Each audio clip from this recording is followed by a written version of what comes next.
ತುಂಬ ಮನಸ್ಸಿನ ನೋವಾಗುತ್ತೆ. ಯಾಕೆಂದರೆ ಹುಡುಕಿ ಧರ್ಮವನ್ನು ಕೇಳಿ ಅದು ಕೊಂಡಿರೋದು ತುಂಬ ಅಮಾನವೀಯತೆ ಅಂತ ಅನಿಸುತ್ತೆ. ತುಂಬ ಮನಸ್ಸಿನ ನೋವಾಗುತ್ತೆ. ಎಲ್ಲರೂ ಮನುಷ್ಯರೇ, ಎಲ್ಲರೂ ಸೌಹಾರ್ದತೆಯಿಂದ ಬಾಳಿದ್ರೆ ಇಷ್ಟೊಂದೆಲ್ಲ ಅನಾಹುತ ಯುದ್ಧದ ಪರಿಸ್ಥಿತಿಗೆ ನಾವು ಬಂದಿದ್ದೀವಿ ಅಂತಂದರೆ ಆ ಒಂದು ಘಟನೆ ನಡೆದಿದ್ರೆ ಅವರು ಸೇಫ್ ಆಗಿರ್ತಿದ್ರು, ನಾವು ಹಿಂದೂಗಳು ಸೇಫ್ ಆಗಿರ್ತಿದ್ವಿ. ನಮಸ್ತೆ, ನೀವು ಆಲ್ರೆಡಿ ಕಾಶ್ಮೀರಕ್ಕೆ ಹೋಗಿದ್ವಿ. ಹೌದು ಸರ್. ಯಾವಾಗ ಹೋಗಿದ್ರಿ, ಅದರ ಅನುಭವ ಬಗ್ಗೆ ಹೇಳ್ತೀರಾ? ನಾವು ಏಪ್ರಿಲ್ 5ರಂದು ನಾವು ಇಲ್ಲಿಂದ ಬೆಂಗಳೂರಿಂದ ಹೊರಟಿದ್ದು. ಸುಮಾರು ನಾವು ದಾವಣಗೆರೆ, ದುರ್ಗ ಮತ್ತು ಬೆಂಗಳೂರು ನಮ್ಮ 10 ಜನ ನಾವು ಬ್ಯಾಂಕ್ ವರ್ಕರ್ಸು, ನಾವು 10 ಜನನೂ ಫ್ರೆಂಡ್ಸು ಪೆಹಲ್ಗಾವು, ಶ್ರೀನಗರ, ಗುಲ್ಮಾರ್ಗ್, ಸೋನ್ಮಾರ್ಗ್ ಇದಕ್ಕೆಲ್ಲ ಹೋಗಿ ಬಂದಿದ್ದು. ನಾವಲ್ಲಿ ಹೋದಾಗ ನನಗೆ ಹೇಳಬೇಕು ಅನಿಸಿದ್ದೇನಂತಂದರೆ, ಗುಲ್ಮಾರ್ಗ್ ಮತ್ತು ಶ್ರೀನಗರ ಮತ್ತು ಜಮ್ಮುನಲ್ಲಿ ಸೆಕ್ಯೂರಿಟಿ ತುಂಬ ಇತ್ತು. ಸುಮಾರು ಅಲ್ಲಲ್ಲೇ ಸೆಕ್ಯೂರಿಟಿ ತುಂಬ ಇತ್ತು. ನಮಗೆ ನೋಡಿ ಥರ ನಮಗೆ ಸೋಲ್ಜರ್ಸ್ ಎಲ್ಲ ನೋಡಿದ್ರೆ ನಮಗೊಂಥರ ಹೆಮ್ಮೆ ಅನ್ನಿಸ್ತಾ ಇತ್ತು. ಆದರೆ ನಾವೆಲ್ಲರೂ ಸ್ವಲ್ಪ ವಯಸ್ಸಾದರೂ ಹೋಗಿದ್ರಿಂದ ನಾವು ಅದು ಕುದುರೆ ಮೇಲೆ ಹೋಗ್ತೀವಲ್ಲ, ಅದು ಯಾವುದದು ಅಲ್ಲ, ಕುದುರೆ ಮೇಲೆ ಹೋಗಿ ಈಗ ಮೊನ್ನೆ ಇದಾಯ್ತಲ್ಲ ಇನ್ಸಿಡೆಂಟ್, ಅದು ಪೆಹಲ್ಗಾವಿಂದ ಮೇಲೆ ಹೋಗ್ತಾರಲ್ಲ, ಅದು ನನಗೆ ಹೆಸರು ಹೇಳ.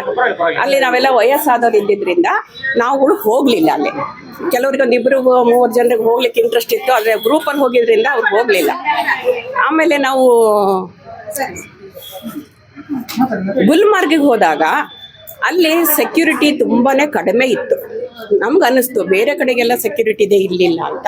ಆದರೆ ಕುದುರೆ ಮೇಲೆ ಹೋಗಿದ್ದಾಗ ಅಲ್ಲಿ ಸೆಕ್ಯೂರಿಟಿ ಇಲ್ಲ ಅಂತ ಆಮೇಲೆ ನನಗೆ ಗೊತ್ತಾಗಿದ್ದು. ಇದು ಇನ್ಸಿಡೆಂಟ್ ನಡೆದ ಮೇಲೆ ಸ್ವಲ್ಪ ಸೆಕ್ಯೂರಿಟಿ ಲ್ಯಾಪ್ಸ್ ಆಯಿತು ಅಂತ ಅನಿಸ್ತು. ಅದು ಕಾರಣ ಏನು ಅಂತ ನನಗೆ ಅಷ್ಟು ಹೆಚ್ಚಿನ ಮಾಹಿತಿ ಅಥವಾ ನನಗೆ ಹೆಚ್ಚಿನ ಅದ್ರ ಬಗ್ಗೆ ಇದು ವಿಚಾರ ಗೊತ್ತಿಲ್ಲ. ಆದರೆ ನನಗೆ ಅಲ್ಲಿ ತಿಳಿದಿದ್ದಂತಂದರೆ ಅಲ್ಲಿ ಎಲ್ಲ ಟೂರಿಸ್ಟ್ ಏನಿದ್ದಾರೆ ಅವರಿಂದನೇ ಅಲ್ಲಿ ಕಾಶ್ಮೀರಿ ಜನರಿಗೆ ಜೀವನ, ಒಂದು ಬಿಸ್ನೆಸ್ ಆಗಿರ್ಬೋದು, ಒಂದು ಬಟ್ಟೆ ವ್ಯಾಪಾರ ಆಗಿರ್ಬೋದು, ಅಲ್ಲಿ ಡಾಲ್ ಲೇಕಲ್ಲಿ ಒಂದು ಬೋಟ್ ಜೀವನ ಆಗಿರ್ಬೋದು, ಡ್ರೈವರ್ಸ್ ಆಗಿರ್ಬೋದು, ಕುದುರೆದಾರ ಆಗಿರ್ಬೋದು, ಎಲ್ಲರೂ ಕೂಡ ಕಾಶ್ಮೀರಿಯ ಇದ್ದವರು ಹೆಚ್ಚಾಗಿ ಅವರು, ನಾನು ಧರ್ಮದ ಬಗ್ಗೆ ಹೇಳಬೇಕೋ ಬೇಡ ಗೊತ್ತಿಲ್ಲ, ಎಲ್ಲ ಮುಸ್ಲಿಮ್ಸೇ ಜಾಸ್ತಿ ಇದ್ದರು, ಹಿಂದೂಗಳು ತುಂಬಾ ಕಡಿಮೆ ಇದ್ದರು. ಆದರೆ ನಮ್ಮಿಂದ ಅವರಿಗೆ ವ್ಯಾಪಾರ ವ್ಯವಹಾರ ಜೀವನೋಪಾಯ ಆಗೋದ್ರಿಂದ ನಮ್ಮ ಹತ್ರ ಎಲ್ಲ ಚೆನ್ನಾಗೇ ವ್ಯವಹಾರ ಮಾಡಿದ್ರು, ನಡ್ಕೊಂಡ್ರು. ನಮಗೂ ಏನೂ ಭಯ ಅಂತಾಗಲಿ ಏನೂ ಅನ್ನಿಸ್ಲಿಲ್ಲ. ಆದರೆ ಇದು ಘಟನೆ ಆದಮೇಲೆ ನಮಗೆ ತುಂಬ ಮನಸ್ಸಿಗೆ ನೋವಾಯಿತು. ಇದು ಆಗಬಾರ್ದಿತ್ತು. ಇಲ್ಲ, ಅಲ್ಲಿಗೆ ಕುದುರೆ ಮೇಲೆ ಹೋಗಿರಲಿಲ್ಲ ನಾವು ಸ್ವಲ್ಪ ಎಲ್ಲ ವಯಸ್ಸಾದವ್ರು, ರಿಟೈರ್ಡ್ ಆದವರು ಹೋಗಿದ್ದರಿಂದ ನಾವು ಸ್ವಲ್ಪ ಭಯ ಬಿದ್ವಿ. ಮತ್ತೆ ಆಗೋದಿಲ್ಲ ನಮ್ಮ ಕೈನಲ್ಲಿ ಅಂತ, ಕುದುರೆ ಮೇಲೆ ಹೋಗೋದಲ್ಲ ಅಂತ ಹೋಗೋಕ್ಕಾಗಲಿಲ್ಲ, ಹೋಗಲಿಲ್ಲ. ಅಂದರೆ ಹೋಗಬೇಕು ಅಂತ ಅನಿಸ್ತು. ಹೇಗಿತ್ತು ತುಂಬ, ಅದು ಎಂಥದ್ದು ಮಿನಿ ಸ್ವಿಟ್ಜರ್ಲ್ಯಾಂಡ್ ಅಂತಾರಲ್ಲ, ಅದು ನೋಡಬೇಕಿತ್ತು, ನೋಡಲಿಲ್ಲ ನಾವು ಅಂತ ಅನಿಸುತ್ತೆ.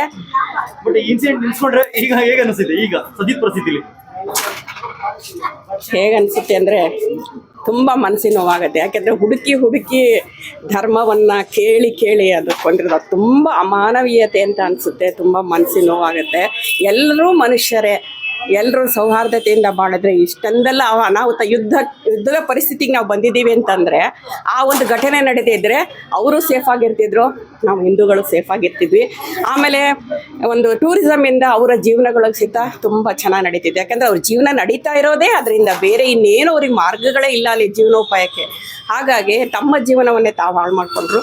ಸ್ವಲ್ಪ ಲೋಕಲ್ಲರು ಕೂಡ ಟೆರರಿಸ್ಟಿಗೆ ಸಪೋರ್ಟ್ ಮಾಡಿರಬಹುದು ಅಂತ ಅನಿಸುತ್ತೆ. ಯಾಕೆಂದರೆ ಅವರೇ ಜಾಸ್ತಿ ಇರೋದ್ರಿಂದ ಹಿಂದೂಗಳು ಯಾರೂ ಆ ಥರ ಇದು ಮಾಡೋದಿಲ್ಲ. ಅವರಿಗೆ ಎಲ್ಲಿ ಜಾಸ್ತಿ ಜನ ಎಲ್ಲಿ ಟೂರಿಸ್ಟ್ ಬರ್ತಾರೆ, ಯಾವಾಗ ಯಾವ ಟೈಮಲ್ಲಿ ಇರ್ತಾರೆ, ಯಾವ ಡೇಟಲ್ಲಿದೆ, ಇದೆಲ್ಲ ಮಾಹಿತಿ ಸಿಗಬೇಕು ಅಂದರೆ ನಮ್ಮಿಂದಲೇ ಲೀಕ್ ಆಗಿರ್ಬೋದು. ಯಾಕೆಂದರೆ ನಾವು ಇತಿಹಾಸದಲ್ಲೆಲ್ಲ ನೋಡ್ಕೊಂಡು ಬಂದಿರೋದು ನೋಡಿದ್ರೆ ಯಾವುದೇ ರಾಜ ಮಹಾರಾಜರು ನಮ್ಮ ಹಿಂದೂಗಳಲ್ಲಿ ಸೋತಿರೋದು, ನಮ್ಮ ಹಿಂದೂಗಳ ಒಳ ಸಂಚಿನಿಂದನೇ ನಮ್ಮ ಹಿಂದೂಗಳ ವೈರತ್ವ, ಒಳಗಿನ ಅಣ್ಣ ತಮ್ಮಂದರು ಅಥವಾ ಅಣ್ಣ ತಮ್ಮಗಳಂದ್ರ ಮಕ್ಕಳು ಅಥವಾ ಈ ರೀತಿ ಇರ್ತಕ್ಕಂಥ ಸಂಚುಗಾರಿಕೆ ಮಾಡೀನಿ, ಪಿತೂರಿ ಮಾಡೀನಿ, ಅಥವಾ ಅವರುಗಳಿಗೆ ನಮ್ಮ ಲೂಪ್ ಹೋಲ್ಸ್ಗಳನ್ನು ಹೇಳ್ಕೊಟ್ಟೇನೆ ಸೋತಿರೋದೇ ಹೊರತಾಗಿ ನಮ್ಮ ಮಾಡ್ದ. ಆಮೇಲೆ ಕಿತ್ತೂರಾಣಿ ಚೆನ್ನಮ್ಮ ಕೇಳ್ತೀವಿ, ಅದು ಕೂಡ ಒಂದಿಬ್ರು ಇದೆಲ್ಲ ಮಾಡಿದ್ರಲ್ವ, ಚೂರು ಅದೇ ನಮ್ಮ ಇಂಡಿಯಾದಲ್ಲಿ ನಡೀತಾ ಇರೋದು. ಸ್ವಲ್ಪ ಹಣದ ಆಸೆಗಾಗಲಿ ಅಧಿಕಾರದ ಆಸೆಗಾಗಿ ನಮ್ಮ ಹಿಂದುತ್ವವನ್ನೇ ಅಥವಾ ನಮ್ಮ ರಾಜ್ಯವನ್ನೇ ಅಥವಾ ನಮ್ಮ ಭಾರತ ಮಾತೆಯನ್ನೇ ಮಾರ್ಕೊಳ್ತಾ ಇದ್ದಾರೆ ಅಂತ ಅನಿಸುತ್ತೆ. ಇದಕ್ಕೆಲ್ಲ ಮೂಲ ಕಾರಣ ರಾಜಕೀಯ, ಪ್ರಸ್ತುತ ರಾಜಕೀಯ ಅಂತ ಹೇಳ್ತಾರೆ. ಇದೆಲ್ಲ ಮತ್ತೆ ವೋಟ್ ಮನವೊಲಿಕೆ ಅಂತ ಹೇಳ್ಬೋದು ಅಲ್ವಾ. ಅದಕ್ಕಿಂತ ಹೆಚ್ಚಿಗೆ ಏನು ಹೇಳೋಕ್ಕಾಗೋದಿಲ್ಲ. ಅರ್ಥ ಮಾಡ್ಕೋಬೇಕು, ದೇಶ ಮೊದಲು, ಆಮೇಲೆ ನಾವು ಅಲ್ವಾ. ಇವತ್ತು ನಾವು ಇರ್ಬೋದು, ನಾಳೆ ಸಾಯ್ಬೋದು. ಇವಾಗ ಹೋದವ್ರು ಯಾರಿಗಾದ್ರೂ ಗೊತ್ತಿತ್ತಾ ನಾವು ಸತ್ತು ಹೋಗ್ತೀವಿ, ನಾವು ಎಷ್ಟೇ ಗಳಿಸಿದ್ರು ಕೂಡ ನಮ್ಮ ದೇಶ ಇದ್ರೆ ತಾನೇ ನಾವು ಅದನ್ನ ಅರ್ಥ ಮಾಡ್ಕೊಳ್ಳದೆ ನಾವು ಮೂರ್ಖತೆಯಿಂದ ವರ್ತಿಸ್ತಿದ್ರೆ ನಾವು ನಾಳೆ ದಾಸ್ಯತ್ವಕ್ಕೆ ಒಳಗಾಗಬೇಕಾಗತ್ತೆ. ಅವ್ರುಗಳಲ್ಲಿ ಏನಾದರೂ ಅಧಿಕಾರ ಸಿಕ್ಕರೆ ನಾವು ಯಾವ ಸ್ಥಿತಿಗೆ ಬರ್ತೀವಿ ಅನ್ನೋದು ಒಂದು ಪರಿಜ್ಞಾನ ನಮಗಿರಬೇಕು ಅಲ್ವಾ. ಈಗಲೇ ನಾವು ಅಷ್ಟು ಸ್ವತಂತ್ರವಾಗಿ ಅಥವಾ ಎಲ್ಲ ಕೆಲವು ಕಡೆ ನಾವು ನಿರ್ಭಯವಾಗಿ ಓಡಾಡೋಕ್ಕಾಗ್ತಿಲ್ಲ, ಅಥವಾ ಎಲ್ಲೋ ಒಂದು ಕಡೆ ನಮ್ಗೆ ಸಣ್ಣದಾಗಿ ಭಯ ಇದ್ದೇ ಇರುತ್ತೆ. ಅವು ಜಾಸ್ತಿ ಜನಸಂಖ್ಯೆ ಅದೆಲ್ಲ ಜಾಸ್ತಿ ಇದ್ದಾಗ. ಆದರೆ ಈಗ ಮುಂದೆ ಏನಾದರೂ ಅವರು ಅಧಿಕಾರಕ್ಕೆ ಬಂದರೆ ನಮ್ಮನ್ನು ಯಾವ ರೀತಿ ಅವ್ರು ಆಳ್ತಾರೆ, ನಮ್ಮ ಪರಿಸ್ಥಿತಿ ಏನಾಗುತ್ತೆ, ನಮ್ಮನ್ನು ನಾವೇ ಮಾರ್ಕೊಂಡು ನಮ್ಮನ್ನ ಜೀವನವನ್ನು ನಮ್ಮ ದೇಶವನ್ನು ನಾವು ಹಾಳು ಮಾಡ್ಕೊಳ್ತಿದ್ದೀವಲ್ಲ ಅಂತ ಹೇಳಿ ಅನ್ಸುತ್ತೆ. ಈ ಘಟನೆ ಆದ್ಮೇಲೆ ತುಂಬಾ ಜನಕ್ಕೆ ಅದ್ರ ಮೇಲೆ ತುಂಬಾ ಆಸಕ್ತಿ ಬರುತ್ತೆ. ಅಂತದ್ದು ಏನಿದೆ ಅಲ್ಲಿ? ಏನ್ ಆಸಕ್ತಿ? ಅಲ್ಲಿ ಆ ಜಾಗ ನೋಡ್ಬೇಕು. ಈ ಘಟನೆ ಆದ್ಮೇಲೆ ಅದು ಮಿನಿ ಸ್ವಿಟ್ಜರ್ಲ್ಯಾಂಡ್ ಅಂತಾರಲ್ಲ, ತುಂಬಾ ಸೌಂದರ್ಯವಾಗಿರುತ್ತೆ. ಇಲ್ಲಿ ನಮಗೆ ಐಸ್ ಅದೆಲ್ಲ ಸಿಕ್ಕೋದಿಲ್ಲ, ನ್ಯಾಚುರಲ್ ತುಂಬಾ ಚೆನ್ನಾಗಿರುತ್ತೆ. ನೀವು ಅದನ್ನೆಲ್ಲ ಎಂಜಾಯ್ ಮಾಡಿ? ಹೌದು, ನಾವು ಇದ್ರಲ್ಲೆಲ್ಲ ಐಸಲ್ಲೆಲ್ಲ ಹೋಗಿದ್ವಿ. ನಾವು ಬೆಳಗಾವಿನಲ್ಲಿ ಐಸಲ್ಲೆಲ್ಲ ಹೋಗಿದ್ವಿ ನಾವು. ನೀವು ಅದನ್ನೆಲ್ಲ ನೋಡ್ಕೊಂಡು ಬಂದಿರಿ. ಇನ್ನೊಂದು ಎಷ್ಟು ದಿವಸ ಇದ್ದೀರಿ ಅದು ನಾವು ಒಂದು ಇದಕ್ಕೆ ಸಿಕ್ತಿದ್ವಾ ಅಂತಾನೆ ಯಾವಾಗಾರ ಭಯ ಕಾಡಿತ? ಅಂದ್ರೆ ಅಲ್ಲೆಲ್ಲ ಗಂಡು ಮಕ್ಕಳನ್ನೇ ಕೊಂದಿರೋದ್ರಿಂದ ನಮ್ಮನ್ನು ಕೊಲ್ತಿರ್ಲಿಲ್ಲ ಅನ್ನೋದೊಂದು ಅಲ್ಲ ಧೈರ್ಯ.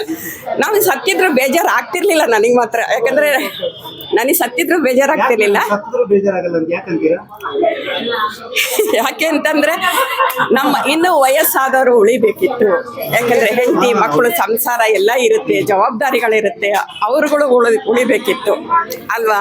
26 ಜನ ಅವ್ರ ಸತ್ತಿದ್ದಾರೆ ಅಂದ್ರೆ 26 ಜನ ಸಂಸಾರಗಳ ಯಾವ ಮಟ್ಟಕ್ಕೆ ಬರುತ್ತೆ ಅಲ್ವಾ. ಅದೇ ನಮಗೇನು ಅವ್ರಿಗೆ ಉದ್ದೇಶ ಅಷ್ಟೇ ಅಲ್ಲಲ್ಲ, ಇನ್ನು ಮುಂದೆ ಬೇರೆ ಬೇಕಾದಷ್ಟು ಬೇರೆ ಇನ್ನೂ ಒಳ ಕಾರಣಗಳನ್ನ ಇಟ್ಕೊಂಡೆ ಅವರು ದಾಳಿ ಮಾಡಿರೋದ್ರಿಂದ. ಬೇರೆ ಧರ್ಮಗಳಲ್ಲಿರೋ ಗಟ್ಟು ನಮ್ಮ ಹಿಂದೂ ಧರ್ಮದಲ್ಲಿ ಇಲ್ಲ. ಅಣ್ಣ ತಮ್ಮನೆ ಇಲ್ಲ, ನಮ್ಮವರೇ ನಮಗೆ ಜಾಸ್ತಿ ಶತ್ರುಗಳು. ಹಿಂದೂ ಧರ್ಮದಲ್ಲಿ ಹಿಂದೂಗಳಿಗೆ ಶತ್ರುಗಳು ಜಾಸ್ತಿ. ಯಾಕೆ? ಸ್ವಾರ್ಥ ಬೇರೆ ಧರ್ಮದವರು ತುಂಬಾ ಸಪೋರ್ಟ್ ಮಾಡ್ತಾರೆ. ನಮ್ಮವ್ರು ಯಾರೋ ಒಬ್ಬ ಜಗಳ ಮಾಡ್ತಾ ಇದ್ದಾರೆ. ಮೊದಲಿಂದ ನಮ್ಮಲ್ಲಿ ಏನಾಗಿದೆ ಅಂದ್ರೆ ಜಾತಿ ಭೇದ, ಧರ್ಮ ಭೇದ, ಮೇಲು ಕೀಳು ಅದೆಲ್ಲ ಹುಟ್ಟಿ ಬಂದಿರೋದ್ರಿಂದ ಅದು ಪೂರ್ಣವಾಗಿ ಬಿಡ್ತಾ ಇಲ್ಲ. ನಮ್ಮಲ್ಲಿ ಇನ್ನೂ ತಿಳುವಳಿಕೆ ತುಂಬಾನೇ ಬರಬೇಕಾಗಿದೆ. ನಾವೆಲ್ಲ ಒಂದು, ನಾವೆಲ್ಲ ಹಿಂದೂ, ಈ ಜಾತಿ ಧರ್ಮ ಇವೆಲ್ಲ ಮಾಡ್ತಾ ಹೋದ್ರೆ, ಮೇಲು ಕೀಳು ಅಥವಾ ಇನ್ನೇನೇ ನಮ್ಮ ಅಸ್ಪೃಶ್ಯತೆ ಇವೆ ಎಲ್ಲ ಮಾಡ್ತಾ ಹೋದ್ರೆ ನಮ್ಮ ದೇಶ ಉಳಿಯೋದು ತುಂಬಾನೇ ಕಷ್ಟ ಆಗುತ್ತೆ. ಮುಂದೆ ನಾವು ಬದುಕೋದು ಕೂಡ ಅದಕ್ಕಿಂತ ಭೀಕರವಾಗಿ ಭೀಭತ್ಸವಾಗಿರುತ್ತೆ ಅನ್ನೋದು ಅರಿವು ಮೂಡಬೇಕು ನಮಗೆ. ಆ ಅರಿವು ನಮಗೆ ಕಡಿಮೆ ಆಗಿರೋದ್ರಿಂದ ಈ ಭಿನ್ನತೆ ಜಾಸ್ತಿ ಆಗ್ತಾ ಇದೆ ಅಂತ. ಈಗ ಮೋದಿ ಅವರು ಈ ಯುದ್ಧಕ್ಕೆ ಆಪರೇಷನ್ ಸಿಂಧೂರ ಅಂತ ಹೆಸರಿಟ್ಟಿದ್ದಾರೆ. ಅಂದ್ರೆ ಏನ್ ಹೇಳ್ತೀರಾ ಇದಕ್ಕೆ? ಸಿಂಧೂರಕ್ಕೆ ಒಂದು ಬೆಲೆ ಕೊಟ್ಟಿದ್ದಾರೆ. ಸಿಂಧೂರ ಅಂತಂದ್ರೆ ಹೆಣ್ಮಕ್ಳು 26 ಜನ ಗಂಡು ಮಕ್ಳನ್ನ ಕೊಂದು 26 ಜನ ಹೆಣ್ಮಕ್ಳ ಸಿಂಧೂರವನ್ನು ಅಳಿಸಿದಾರಲ್ಲ, ಆ ಒಂದು ಹೆಸರಿಂದ ನಮ್ಮಲ್ಲಿ ಒಂದು ಏನೋ ಆತ್ಮಸ್ಥೈರ್ಯ ಜಾಸ್ತಿ ಬರುತ್ತೆ, ಏನೋ ಒಂದು ಅಭಿಮಾನ ಜಾಸ್ತಿ ಮೂಡುತ್ತೆ. ಆ ಹೆಸರಿಟ್ಟಿದ್ದಾರೆ, ಹೆಸರು ಒಳ್ಳೇದೇ ಇದೆ. ಆದರೆ ಈ ಯುದ್ಧ ನಡಿಬಾರ್ದು. ಯಾಕೆಂದರೆ ಇದು ಅವರಷ್ಟಲ್ಲೇ ಹಾಳಾಗೋದಿಲ್ಲ. ನಮ್ಮ ದೇಶದ ಆರ್ಥಿಕ ಪರಿಸ್ಥಿತಿ, ಜನಜೀವನ ಪ್ರತಿಯೊಂದಕ್ಕೂ ಹಾನಿ ಆಗುತ್ತೆ. ಆದರೆ ಅನಿವಾರ್ಯ ಆದಷ್ಟು ಇದು ಯುದ್ಧ ಆಗದೆ ಇಲ್ಲಿಗೆ ಸಮಾಪ್ತಿ ಆದರೆ ತುಂಬ ಒಳ್ಳೆಯದು. ಶಾಂತಿ ಸಂಧಾನ ಮಾಡ್ಕೊಳ್ಳೋದೇ ಚೆನ್ನಾಗಿ ಅಂತ ನನಗನ್ಸುತ್ತೆ.